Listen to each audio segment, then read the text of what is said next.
need. Thank you, Jesus. Thank you, Father. What you did. Hallelujah. Thank you, Jesus. For saving me. Hallelujah. Thank you. Thank you for saving me. Thank you, Jesus.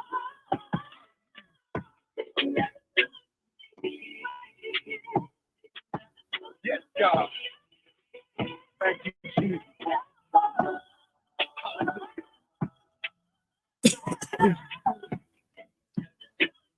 For me, what you did.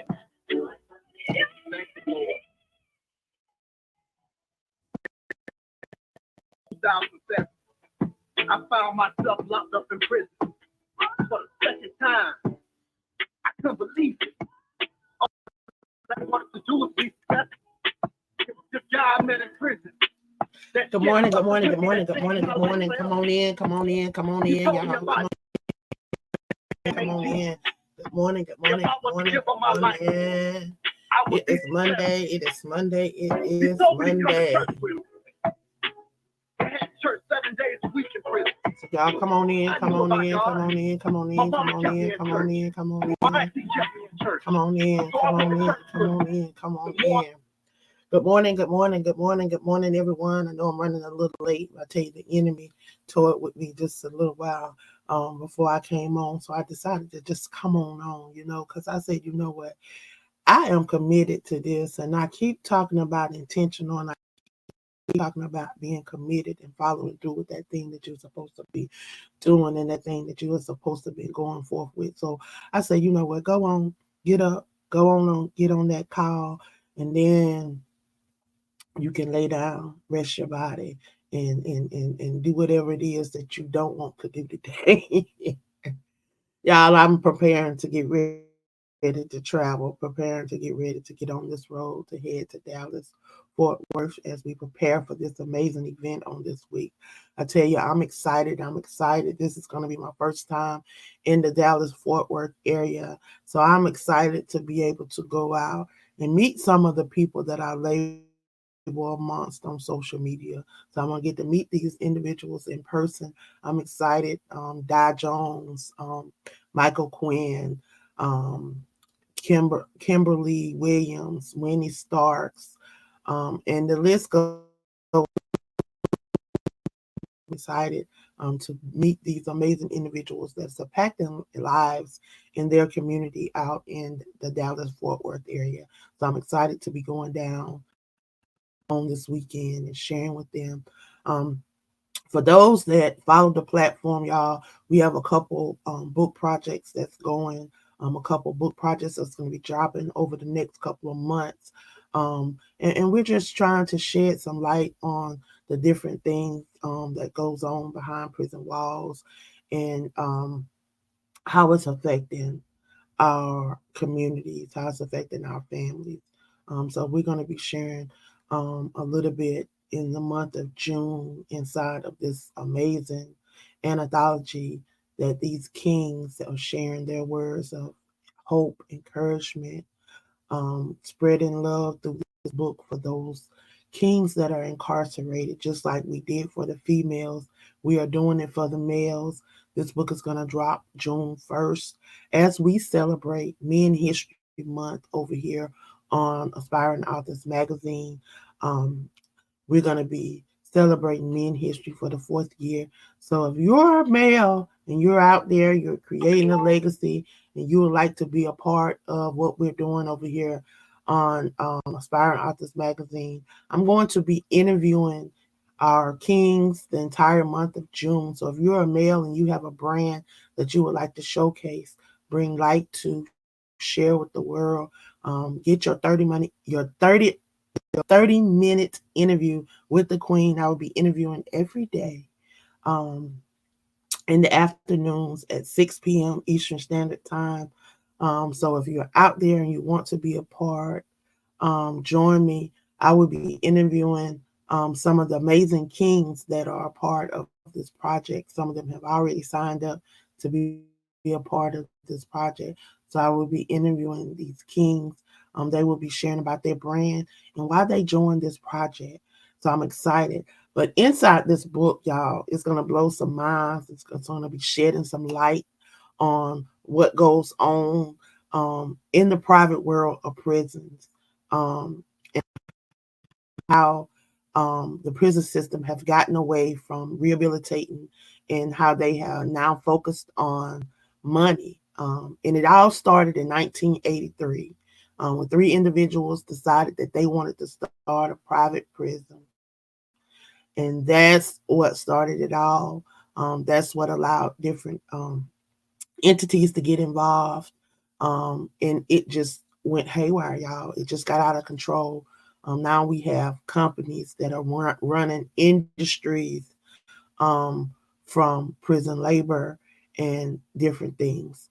I have been doing a little research on the three individuals that actually started the prison system.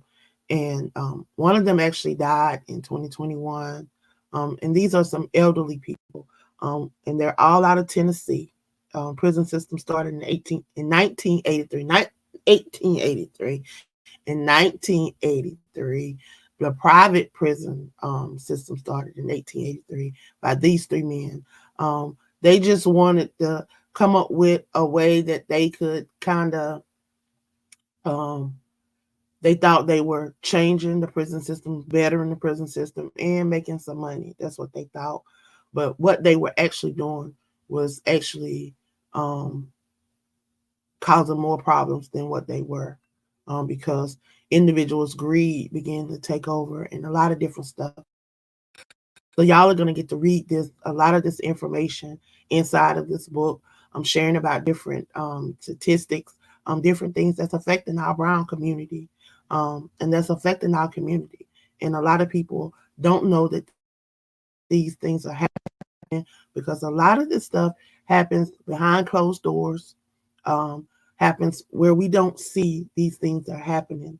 And because it's not affecting us directly, we never see these things sometimes, because I guess you would say our maybe sheltered lives. Some of us don't have, we've not had the contact with the individuals that have been incarcerated. So we don't know a lot of the things that happen.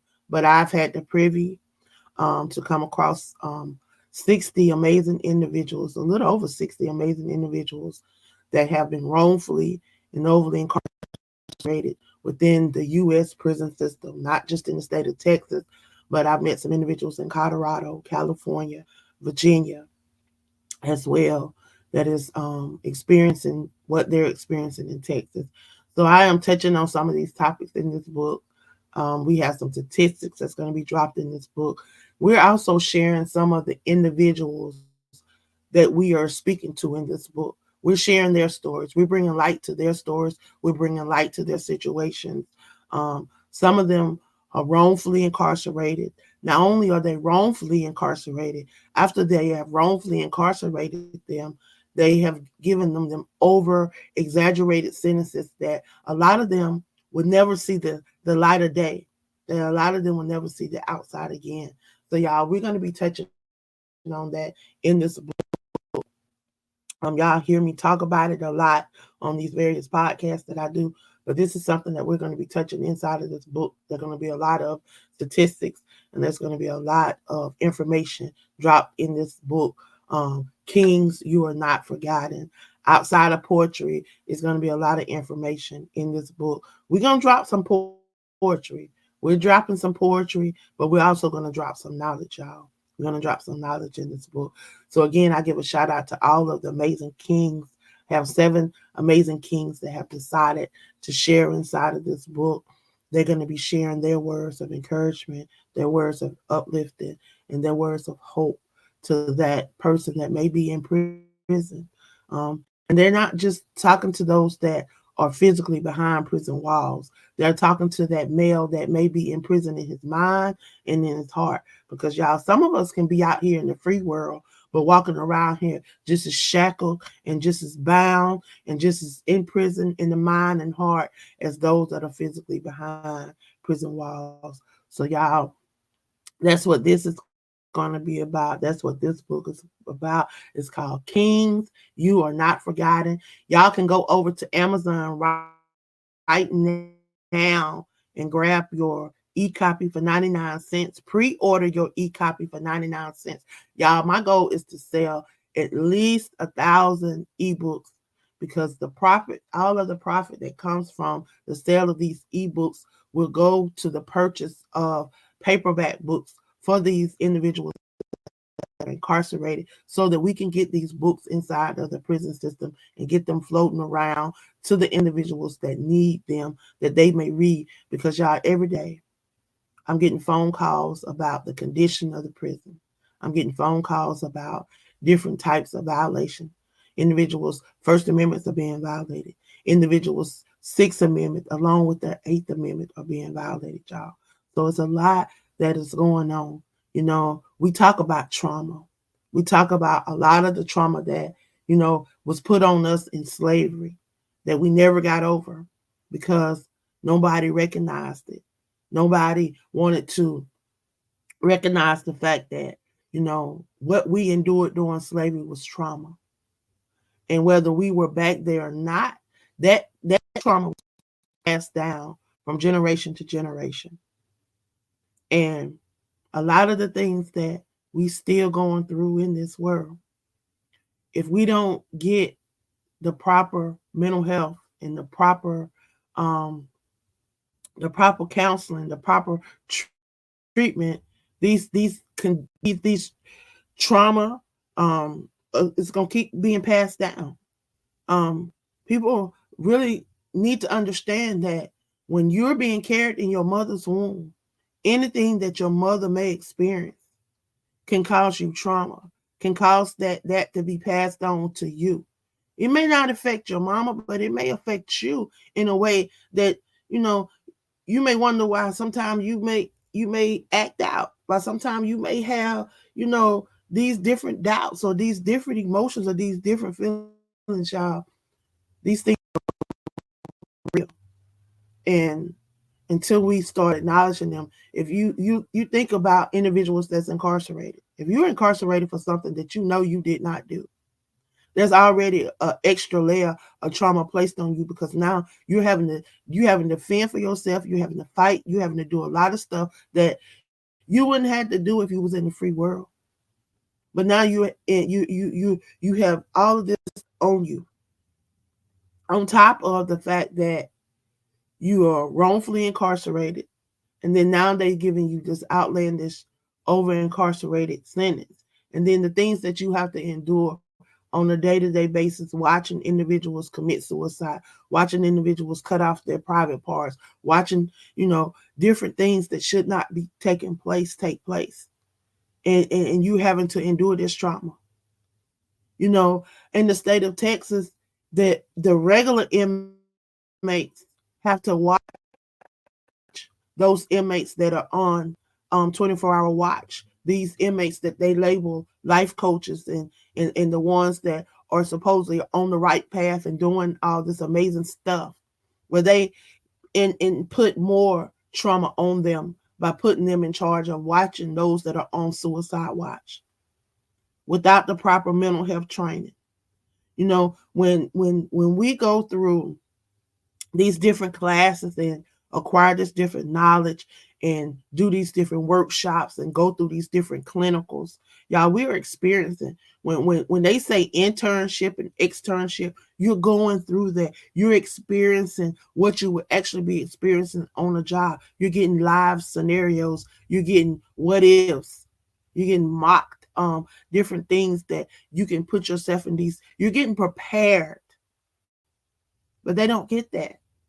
They don't get the educational training.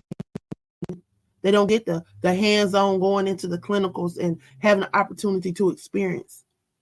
So they're only going by their life experience. They don't get the educational. You know, even though we have the life experience and the experience to be able to be talking about these things and teaching on these things, we also went extra further to get that extra education, to get that extra credential of saying that, hey, we took the time to get the education. We took the time to get the knowledge. We took the extra step. So that's what they're not doing behind prison walls, but they're putting these individuals in these places of um, SIs, um, peer counselors, life coaches, things of that nature, where they have a little extra power. They can move around. They can do a little extra things that if they were classified as a regular prisoner, they could not do. But is it worth? Is it worth the extra trauma? Is it worth the extra, you know, spirits and things that you have to carry when you're really not equipped? But that's what a lot of these inmates are dealing with. So we're going to be talking about a lot of that in this book. We're going to be shedding light on a lot of stuff. Another one is showing how private prison has grown and what they're doing and how they are not looking towards rehabilitation. And we can look at a lot of the prison systems and see how they lean towards the money part and the making money and getting the free labor and the things of that nature and not providing re programs and things that would help get these people back into the world, incorporate these people back into the world, y'all. So God dropped that on my spirit this morning, y'all. I don't know why that was so heavy on my spirit this morning, but I just wanted to share that. And hopefully I have encouraged somebody to, you know, don't always think of yourself, y'all. This is the journey that I'm on right now. Not thinking of myself as I travel to Fort Worth and the Dallas area this weekend, y'all. Not thinking about myself, but thinking about these amazing authors, poets, business owners, and individuals that is going to be coming together for this event, for this community event. We're going to have an opportunity to impact the community because we have some community leaders coming out that's going to be speaking and sharing different things. We have a representative, a state representative that's going to be coming out. We have representatives from the library that's going to be coming out. Different community representatives that are going to be coming out, sharing, pouring to the community, and sharing resources for the community. As local authors, they're going to be able to give back. They're going to be able to connect with their local community so that those that live in their community can pour into them, support their events, support the things that they're doing. And, you know, I encourage authors and business owners to get involved in your children's school. Get involved in the school. Get involved with the different things that they have going on in the school systems because you can incorporate that thing that you do into what you're doing in the schools as well. You who knows, your baby can be having events, your baby can be doing these events, and you can be interviewing people at these events and doing stuff to give back to the community. There's a lot we can do out in the community while we're involved in the community doing these events. You know, God allow us to have these opportunities in these positions for a reason. It's just not to just be a part, y'all, to just be a part, but to get out there and to take part in being a part, y'all. We have the opportunity to go to these events. So since you're at these events, why not take the extra opportunity to interview some of the participants in the event? Maybe the coordinator or just some of the 90 attendees. seconds. You get an opportunity to share people what you're doing in this world. So y'all, this is coming to a close of Monday morning motivation. I hope something I've shared with you guys will encourage you on this week. If you are in the Dallas Fort Worth area, I hope to see you out at the community center. If not, hope to see you in California in August or Chicago in September, and then 60 hopefully seconds. if not, maybe we'll see you back in the home state in October. Who knows? I may do a end of the year event in Myrtle Beach, and all of us can come out and do something. Who knows? Y'all have a great week. I love y'all. Be blessed and know that this week is your week. Walk in purpose on purpose because you got purpose, y'all. I love y'all. Be blessed.